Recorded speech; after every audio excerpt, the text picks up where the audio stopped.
नमस्कार। अभय न्यूज़ के आज के बुलेटिन में मैं सिमरन तिरवाल आपका हार्दिक स्वागत करती हूँ। आइए चलते हैं शहर की प्रमुख खबरों की ओर।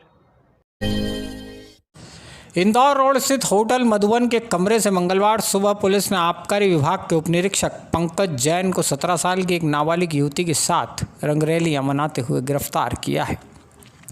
युवती पंकज जैन के घर में ही झाड़ू पोछे का काम करती थी और आबकारी विभाग का यह अधिकारी पिछले लगभग 1 साल से उसकी मजबूरियों का फ़ायदा उठाकर उसके साथ अनैतिक काम कर रहा था। युवती के पिता को कैंसर की बीमारी है और घर में 2 छोटी बहनें हैं। इसी वजह से वह पंकज जैन के जाल में आसानी से फंस गई। पंकज जैन ने इस बालिका के कुछ आपत्तिजनक वीडियो भी अपने मोबाइल फ़ोन में सेव कर रखे थे, जिन्हें वायरल करने की धमकी देकर वह युवती को मनचाही जगहों पर बुलाता था। पंकज खुद पहले से शादीशुदा है और उसकी 2 बेटियां हैं। इस युवती ने ही पंकज के खिलाफ कार्रवाई के लिए पुलिस से मदद मांगी थी।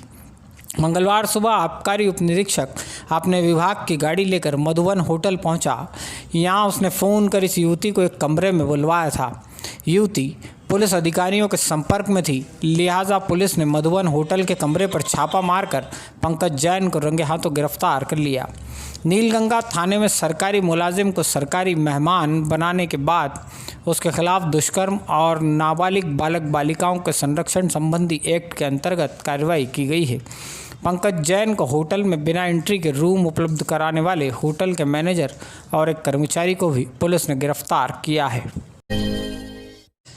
मुख्यमंत्री शिवराज सिंह का गुंडा और असामाजिक तत्वों के खिलाफ कार्रवाई का इशारा होते ही उज्जैन जिला प्रशासन और पुलिस ने भी गुंडों पर नकेल कसना शुरू कर दिया है।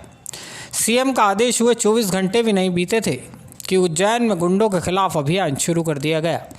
मंगलवार सुबह करीब 10 बजे नगर निगम, राजस्व और पुलिस विभाग का बहुत बड़ा अमला आगर रोड मकोड़ियाम नाका के पीछे बसे विराट नगर में पहुंच गया। संसाधनों से लेस इस हमले ने विराट नगर में रहने वाले गुंडे बिल्ला उर्फ इमरान पिता मोहम्मद हनीफ का 2 मंजिला मकान ध्वस्त कर दिया। बिल्ला के खिलाफ जीवाजीगंज, चिमनगंज और खाराकुआ इलाके में 23 अपराध दर्ज हैं। चिमनगंज क्षेत्र में हुए जून महीने में एक अपराध के बाद से ही वह फरार चल रहा है। उसकी गिरफ्तारी पर एसपी ने 10,000 रुपये का इनाम रखा हुआ है। बिल्ला उर्फ इमरान ने 2003 में पहली बार साधारण मारपीट का अपराध किया था। इसके बाद उसके अपराधों की फहरिस्त बढ़ती चली गई। बिल्ला डकैती, लूट, चोरी, बलात्कार और हत्या के प्रयास जैसे कई अपराधों को अंजाम दे चुका है। सुबह जब उसका मकान ध्वस्त करने के लिए टीम मशीनें लेकर घर पहुंची तो उसके घर में पिता मौजूद थे। पुलिस ने घर का सामान खाली कराया और इसके बाद पूरे मकान को ज़मींदोज़ कर दिया। बिल्ला ने अपने घर के सामने ही खाली पड़ी ज़मीन पर एक चद्दर का शेड भी बना रखा था, इसे भी ध्वस्त कर दिया गया। खुद कलेक्टर आशीष सिंह और एसपी मनोज कुमार सिंह ने खड़े रहकर इस कार्रवाई को अंजाम तक पहुंचवाया। मौके पर ही एसपी ने इशारा भी कर दिया, यह तो अभी शुरुआत है, आगे और भी मकान गिरेंगे। उज्जैन एसटीएफ और वन विभाग की टीम ने नानाखेड़ा के नज़दीक से वन्य प्राणियों की तस्करी करने वाले 2 गिरोह को गिरफ्तार करने में सफलता हासिल की है। कुल 10 आरोपी गिरफ्तार किए गए हैं, जिनमें 4 महिलाएं भी शामिल हैं। इनके पास से एसटीएफ ने एक सुनहरा उल्लू, एक 2 मुँहा सांप और चौपहिया वाहन जब्त किया है। 2 मुँहे सांप की कीमत ही करीब 2.25 करोड़ रुपए है। तस्करों के गिरोह में शामिल ज़्यादातर लोग इंदौर और धार जिले के निवासी हैं। एसटीएफ ने इन तस्करों की गिरफ्तारी के बाद मामला वन विभाग के सुपुर्द कर दिया है। सुनहरे उल्लू का उपयोग लोकतांत्रिक क्रियाओं में करते हैं और इनकी अच्छी खासी कीमत मिलती है। इसके अलावा 2 मुँहे सांप चकलोन का उपयोग कई तरह की महंगी दवाइयाँ बनाने में किया जाता है। अंतर्राष्ट्रीय स्तर तक इसके खरीदार मिल जाते हैं। इसी कारण लगभग 6 किलो वजनी सांप की कीमत अंतर्राष्ट्रीय स्तर पर 2 करोड़ रुपए आंकी जाती है। अमावस का दिन उज्जैन में रहने वाले 5 परिवारों की जिंदगी में हमेशा के लिए काली रात छोड़ गया है। शहर के 5 अलग अलग इलाकों में एक महिला और 4 पुरुषों ने अवसादग्रस्त होकर आत्महत्या कर ली। इन 5 ही मामलों की पुलिस ने जांच शुरू कर दी है। आत्महत्या का पहला केस सूरज नगर से सामने आया। यहाँ रहने वाले 25 साल के नौजवान सुमित पिता अशोक मेठी ने अपनी बाथरूम में जाकर जहरीली गोलियां गटक ली। बाथरूम में वह उल्टियां करने लगा तो परिजन उसे लेकर अस्पताल पहुँचे। वहाँ उसकी मौत हो गई। सुमित आरटीओ में एजेंट का काम करता था। आत्महत्या का दूसरा मामला केशव नगर से सामने आया है। यहाँ रहने वाली प्रीति पति भास्कर खत्री ने भी जहर खाकर आत्महत्या कर ली। प्रीति ने ऐसा क्यों किया, यह फिलहाल स्पष्ट नहीं हो सका है। तीसरा मामला फाजलपुरा का है। यहाँ रहने वाले विजय पिता मांगीलाल कुशवाहा उम्र 40 साल ने तड़के करीब 4 बजे अपने घर में फांसी लगा ली है। विजय प्लम्बर का काम करता था। आत्महत्या का चौथा मामला वाल्मीकि नगर का है। इस एरिया में रहने वाले युवक लाखन पिता प्रकाश ने भी फांसी लगाकर आत्महत्या की है। लाखन और विजय द्वारा भी आत्महत्या किए जाने का कारण फिलहाल स्पष्ट नहीं हो सका है। इसी तरह आत्महत्या का पांचवा मामला महाशक्ति नगर इलाके का है। इस कॉलोनी में रहने वाले तुषार पिता मनोहर राव निकम ने भी सोमवार देर रात फांसी लगाकर आत्महत्या कर ली है। तुषार की पत्नी कुछ समय पहले उसे छोड़कर जा चुकी थी। उसने आत्महत्या से पहले एक पत्र लिख छोड़ा। इसमें लिखा था, मैं अपने जीवन से बहुत ज़्यादा परेशान हो चुका हूँ। उज्जैन जिले के नागदा कस्बे में सोमवार शाम खाचरोद के सराफा व्यापारी के मुनीम के साथ 2 लाख रुपए की लूट हो गई है। 2 बदमाश भरे बाजार में मुनीम के हाथ से रुपयों से भरा बैग छीनकर भाग निकले। यह घटना मिर्ची बाजार के पीछे रूबी होटल वाली गली की है। दोनों लुटेरे युवक लगभग 25 से 30 साल उम्र के हैं। सराफा व्यापारी अल्पेश नागदा के मुनीम गोपाल माहेश्वरी के साथ लूट की यह वारदात हुई है।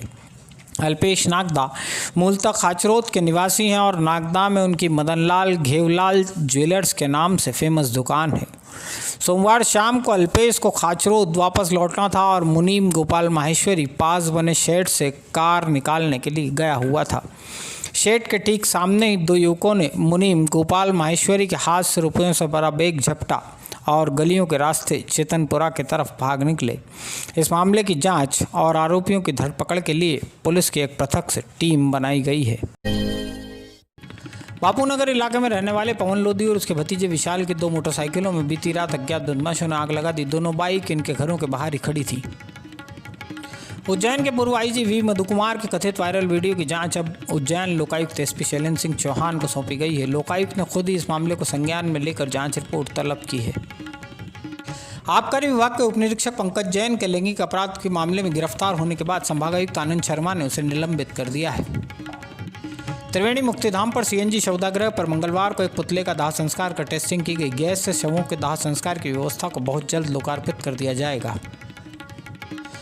उर्दूपुरा निवासी प्रकाश सोलंकी के खिलाफ देवास गेट पुलिस ने धोखाधड़ी के मामले में प्रकरण दर्ज किया है। सोलंकी ने आगर रोड स्थित जनता नगर के एक शख्स से बैंक लोन दिलाने के नाम पर 3,40,000 रुपए की ठगी की है। रक्षाबंधन जैसा त्यौहार नज़दीक हो और घेवर फैनी जैसे परंपरागत मिष्ठान्न की बात न हो तो लगता ही नहीं कि त्यौहार नज़दीक आ पहुंचा है। घेवर तो हमारे उज्जैन की एक मजबूत पहचान है। पूरे मालवांचल में उज्जैन का घेवर प्रसिद्ध है। अभय न्यूज़ की खास series face of the city में आज हम आपको उज्जैन की एक ऐसी शख्सियत से मिलवाते हैं जिनके हुनर और हाथ के स्वाद को पूरे मालवा में सराहा जाता है। इनका नाम है जगदीश चंद्र चौरसिया। पुराने शहर के ढाबा रोड इलाके से गुजरते हुए आपको घी की भीनी भीनी खुशबू का एहसास ज़रूर हुआ होगा। यह खुशबू इन्हीं जगदीश चंद्र चौरसिया की दुकान पर तैयार होने वाले घेवर से आ रही होती है। आमतौर पर घेवर को सीजनल मिठाई माना जाता है, लेकिन यह सच नहीं है। उज्जैन में साल के 12 महीने 365 ही दिन घेवर बनाने का काम चलता रहता है। इंदौर, देवास, नीमच, मंदसौर, रतलाम सहित आसपास के 20 शहर में हमारे उज्जैन से ही रबड़ी वाला घेवर सप्लाई होता है। जगदीश चंद्र चौरसिया जी पिछले लगभग 40 साल से इस कारोबार में हैं। श्री चौरसिया के पिता श्री गोवर्धन लाल एक वक्त में उज्जैन के मशहूर हलवाई हुआ करते थे। पिता से ही विरासत में मिले हुनर को श्री जगदीश चंद्र चौरसिया ने अब अपने पुत्रों को भी विरासत के रूप में सौंपा है। उनके 3 पुत्र पूनम चंद्र, हेमंत और प्रकाश चौरसिया तीनों अपने अपने निजी काम के अलावा पिता के काम में भी बराबरी से हाथ बटाते हैं। प्रकाश चौरसिया को तो आप लोगों ने ज़रूर कभी न कभी देखा ही होगा। जी हाँ, दशहरा मैदान हो या शास्त्री नगर या मक्सी रोड पर होने वाले रावण दहन, हर साल ये ही तो हनुमान बनते हैं। घेवर वाले दादा जगदीश चंद चौरसिया बताते हैं, इस साल कोरोना के कारण काम में पहले जैसी बात नहीं रही। ट्रांसपोर्ट के साधन बंद हैं, लिहाजा दूसरे शहरों से भी ऑर्डर बहुत कम मिले हैं। बावजूद इसके पूरा परिवार चाहता है परंपरा टूटे नहीं, उम्मीद लगा कर आने वाले ग्राहक रूठे नहीं। इसलिए कोरोना को क्यों रोना, पूरा परिवार मिलकर अपनी विरासत, अपनी परंपरा को निभाते हुए सीज़न से पहले लगातार घेवर बनाने के काम में जुटे हैं। यहाँ दूसरे की दुकान में मैं नौकरी करता था, उसके बाद मैंने खुद की दुकान डाली और आज 40 साल 33 साल से मैं घेवर बना रहा हूँ हवाओं से। मेरे 3 लड़कों के संग, उनका नाम हेमंत, पूनम और प्रकाश है। तो ये थी आज की प्रमुख खबरें। कल दोबारा मिलते हैं ताज़ा तरीन खबरों के साथ। तब तक के लिए मुझे आज्ञा दीजिए। जय श्री महाकाल।